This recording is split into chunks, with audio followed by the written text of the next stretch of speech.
एक बार फिर आपको देखना, आपके साथ होना मेरे लिए बरकत और खुशी का सबब है। यकीनन आज सालगिरह की तकरीब में हम इकट्ठे हैं, तो मैं बताना चाहता हूँ कि सालगिरह ये दो अल्फाज का मजमू है। एक साल है और दूसरा गिरह है। अगर साल की बात करें तो ये 365 दिनों का मजमू है और इसको गिरह लगा दी गई है, और ये खुदा की तरफ से हमारे लिए तोहफा है। ईमानदारों, सबसे बेहतरीन तोहफा जो खुदा देता है।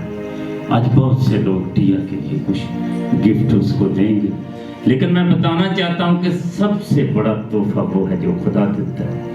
क्योंकि आप बहुत ज़्यादा पैसे तो कमा सकते हैं, लेकिन आप वक्त नहीं कमा सकते।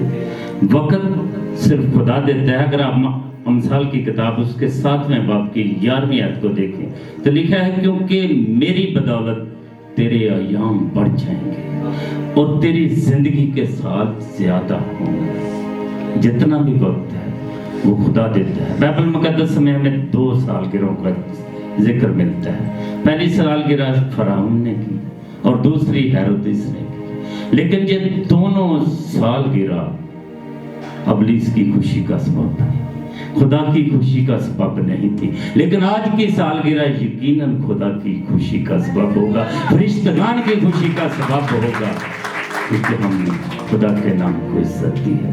सो आज का अनुमान जिस पर आप खुदा के कलाम की मनाती को सुनेंगे वो है औलाद के बारे में खुदा का नजरिया। औलाद के बारे में खुदा का नजरिया, तो उसके लिए मैं चाहता हूँ ज़बूर की किताब ज़बूर 127 उसकी 3 से 5वीं आयत तक मैं आपके साथ पढ़ने लगा।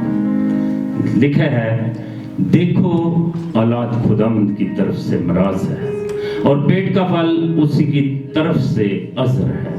जवानी के फर्जंद ऐसे हैं जैसे जबरदस्त के हाथ में तीर। खुश नसीब है वो आदमी जिसका तरकस उनसे बरा है।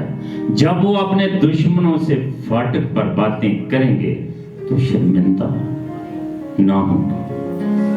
अमन मेरी कोशिश होगी कि जो अल्फाज खुदावन ने आज आपके लिए मुझे दिए हैं उनको मैं थोड़े से वक्त में आपके साथ बांट सकूं। और इस मौका पर मैं अपने आप को याद दिलाना चाहता हूँ, आपको याद दिलाना चाहता हूँ कि जब बच्चे हमारे घर में आ जाते हैं तो हमारा अगला स्टेप क्या होना चाहिए। हमने किस तरह से बच्चों की परवरिश करनी है, किस तरह से बच्चों की एजुकेशन का ध्यान रखना है।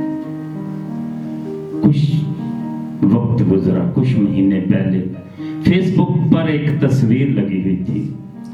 अंडा टूटा हुआ था, चूजा बाहर निकल रहा था, नीचे लिखा हुआ था वेयर टू गो नेक्स्ट। अगला स्टेप कहाँ है, किधर को जाना है। ईमानदारों, खुदा ने जानवरों को भी अक्ले सलीम अता कर रखी है और खुदा ने जानवरों को भी इतनी अक्ल दी है कि वो अपने बच्चों की बेहतरीन परवरिश करते हैं। तो फिर जरा उस खुदा की तरफ देखें जिसने आपको अपनी सूरत पर, अपनी शबीह पर पैदा किया है, जो इंसान अशरफुल मखलूकात है, उसके बारे में खुदा का नजरिया क्या हो सकता है। सो बाइबल मुकद्दस में लिखा है, देखो देखो देखो के बाद लाइन लगी है, लाइन के नीचे फुल स्टॉप लिखा हुआ है। उसका मतलब है कि ठहर जो, जिस जगह पर खड़े हो वहां पर ही खड़े हो जो, सिर्फ इसकी तरफ देखो।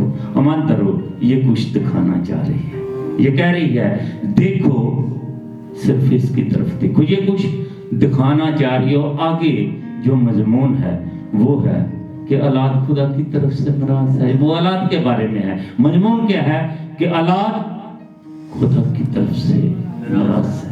दरअसल हमारे माशरे का हमारे ऊपर बहुत ज्यादा असर है। ज्यादातर हम बाइबल मुकद्दस के नजरियात को भूलकर अपने माशरे के असर के तले दब चुके हैं। इसलिए बाइबल मुकद्दस कुछ दिखाना चाहती है।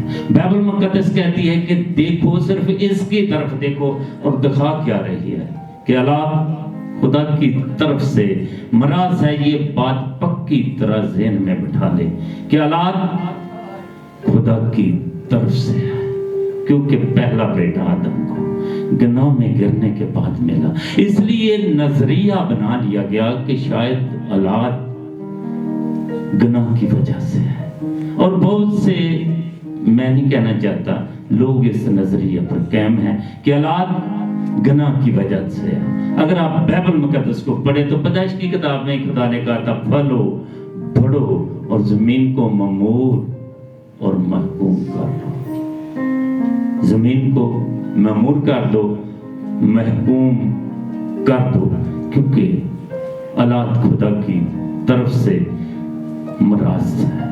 शादी बाइबल मुकद्दस में एक मुकद्दस रस्म है और इस रस्म को चर्च में अदा किया जाता है। फिर बीवी खुदा की तरफ से है। लिखा है, दौलत और शोहरत तो माँ बाप की तरफ से मिल सकती है, लेकिन अच्छी बीवी खुदा की तरफ से। तो औलाद किसकी तरफ से है?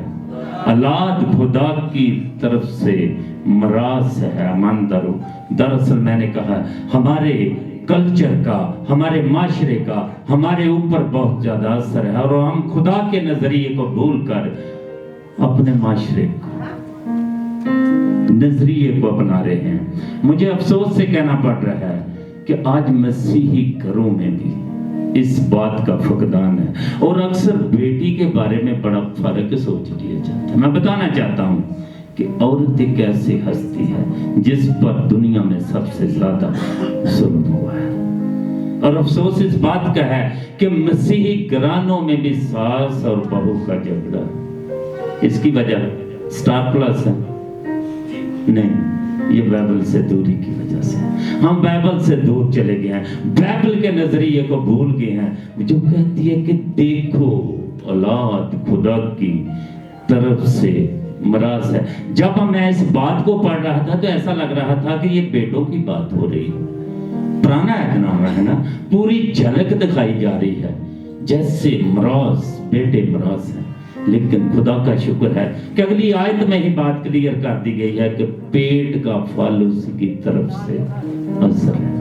आसमान पर जब आप होंगे तो बेटी और बेटे का फर्क नहीं होगा। सब खुदा की औलाद हैं, सब खुदा की तरफ से अजर के तौर पर मिले हैं, इसलिए इनको एक जैसा ट्रीट करना है। क्योंकि औलाद खा बेटा है, खा बेटी है, वो खुदा की तरफ से। और मराज है, मराज के लिए इंग्लिश जुबान का जो लफ्ज इस्तेमाल हुआ है वो है पोजेशन, कब्जा लेना, उस पर कब्जा कर लेना, तोहफा के तौर पर। अमानदार, ये संभाल कर रखने की चीज है, बिल्कुल संभाल कर रखने की चीज है।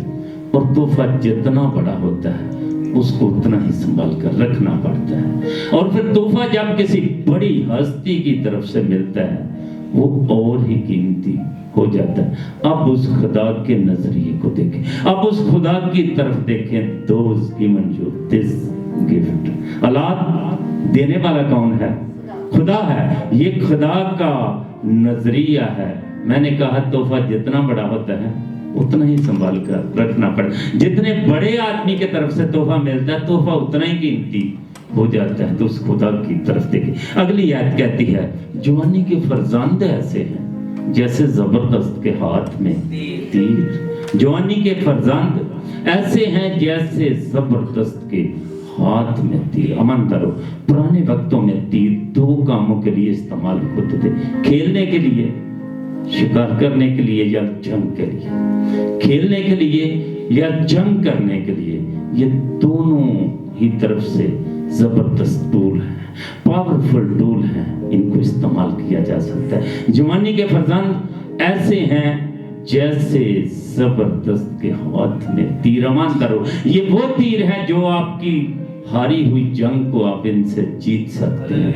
आपकी बस्ती को ये बुलंदियों पर लेकर जा सकते हैं। ये आपकी बेइज्जती को इज्जत में बदल सकते हैं, क्योंकि वह तीर हैं। जवानी के फरजांद ऐसे हैं जैसे जबरदस्त के हाथ में तीर। ये बच्चे मानद हैं तीरों के, लेकिन ये तीर खुद ब खुद चल नहीं सकते। खुद चल नहीं सकते, इनको चलाने वालों की जरूरत है। जवानी के फर्जंद ऐसे जैसे जबरदस्त के हाथ में तीर, जबरदस्त लोग चाहिए इनको चलाने के लिए। मुश्किल ये है कि हम बच्चे तो पैदा कर लेते हैं, हमें पता ही नहीं होता इनकी परवरिश कैसे करनी है, इनको चलाना किस तरफ है, और फिर होता क्या है, वो तीर नुकसान का बायस बन जाते हैं, वो आपको पस्तियों में ले जाते हैं क्योंकि आप सही चला नहीं जा रहे। ये जबरदस्त तीर हैं, इनके अंदर पोटेंशियल है, ये इस्तेमाल हो सकते हैं, मैंने कहा, लेकिन चाहिए जबरदस्त लोग जो इनको सही निशाने पर लगाएं। अब इनके अंदर काबिलियत है, इनके अंदर पावर है, इनके अंदर ताकत है, लेकिन ये खुद चल नहीं सकते। वो कौन है जबरदस्त भी जिन्होंने इनको चलाना है? मैंने कहा बच्चे हम पैदा कर लेते हैं, लेकिन जबरदस्त हमारे पास नहीं है। जबरदस्त कौन है? जबरदस्त कौन है? मैं बताना चाहता हूं, एक बच्चा जब घर में पैदा होता है वो बहुत से रिश्तों को लेकर आता है। अब्बू है, मामा है, चाचू है, चाची है, फुप्पो है, मामू है, खाला है, सारे रिश्ते, ये सारे जबरदस्त लोग हैं जो इस तीर को चला सकते हैं। जबरदस्त लोगों की जरूरत चाहिए, और ये खादम भी हैं जो जबरदस्त तीरों को सही निशाने पर चला सकते हैं। लेकिन अगली बात ये है कि तीरों को चलाना किधर है? भाई ये तीर हैं, इनके अंदर पावर है, इनके अंदर ताकत है, ये बड़े से बड़े शिकार को मार कर आ सकते हैं, ये आपकी हारी हुई जंग को जीत सकते हैं, लेकिन चलाने वाले, मैंने कहा, जबरदस्त लोग चाहिए। वो जबरदस्त लोग आप हैं, लेकिन तीरों को चलाना किधर है? तीरों को चलाना किधर है? तीर हैं, जबरदस्त लोग भी हैं, अब निशाना किधर को लगाना है? यीशु मसीह की बात करता हूँ। यीशु मसीह ने कहा बच्चों को मेरे पास आने दो, बच्चों को मेरे पास आने दो। इनको यीशु मसीह की तरफ लेकर जाना चाहता है। कलाम मुकद्दस और कलाम बाइबल की तरफ इनको लेकर आए। हम अक्सर बच्चे जब सबक याद नहीं करते, हम उनको मारते हैं, उनको पनिशमेंट देते हैं, लेकिन जब वो बाइबल नहीं पढ़ते, फिर कभी किसी ने कहा ये बड़ा होके कर लेगा। मैंने कहा चलाने के लिए जबरदस्त लोग चाहिए। आप लोगों को जबरदस्त बनना है ताकि ये तीर सही निशाने पर लगे और यीशु मसीह आसमानों पर है। आपके बच्चे बुलंदियों पर जाएं और अपनी जिंदगी के वारिस बने। ये खुदा का नजरिया है इन बच्चों के लिए। अगली बात है, खुश नसीब है वो आदमी जिसका तर्क सिन से भरा है। खुश नसीब है वो आदमी जिसका तर्क सिन से भरा है। जब वो अपने दुश्मनों से फाटक पर बातें करेंगे तो शर्मिंदा ना होंगे। खुश नसीब है वो आदमी जिसका तर्क सिन से भरा है। जब वो अपने फाटकों पर दुश्मनों से बातें करेंगे तो शर्मिंदा ना होंगे। पुराने वक्तों में ईमानदारों जो फाटक होते थे वो शहर के बाहर होते थे, मार्केट में उसके साथ मार्केट होती थी। और बच्चों को ऐसा ट्रेन करें कि मार्केट में उनका नाम हो, मार्केट में लोग जाने कि ये जबरदस्त लोग हैं। ईमानदारों बच्चों को ऐसी एजुकेशन दें कि माशरे में उनका नाम हो, माशरा जाने कि वो कहे मैं क्रिश्चियन हूं और बड़ी सीट पर हो। ईमानदारों दरअसल हमने अपना लेवल बड़ा लो कर लिया है, हमने अपना खुद लेवल बहुत ही कम कर लिया है। क्रिश्चियन बुलंदियों पर उड़ने के लिए बनाए गए हैं, बड़ी सीटों के लिए बनाए गए हैं, अच्छे कारोबार हो, बच्चों की अच्छी एजुकेशन हो, वो बड़ी सीटों पर बैठे हों। ये है खुदा का नजरिया आपके बच्चों के बारे में, आपके बारे में। लेकिन इसके लिए जबरदस्तों की जरूरत है।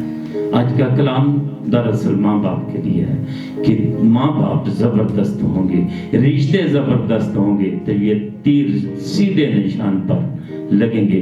फिर जिंदगी में ये कभी डगमगाएंगे नहीं, बल्कि ये बुलंदियों की तरफ जाएंगे, इस दुनिया में भी और आखिरत में भी ये खुदा की बादशाही के वारिस होंगे। आखिर में इस बात के साथ ختم کرنا چاہوں گا کہ تقوی رب دے مان جنہاں نوں باواں تے، تقوی رب دے مان جنہاں نوں باواں تے وہ لکھ جاندے نے اپنا ناں ہواواں تے، تقوی رب دے مان جنہاں نوں باواں تے وہ لکھ جاندے نے اپنا ناں ہواواں تے بے ہمتے نے طالبہ رولدے راواں تے ہمتاں والے اپڑ جان پڑاواں تے۔ خداوند کے کلام کے وسیلہ سے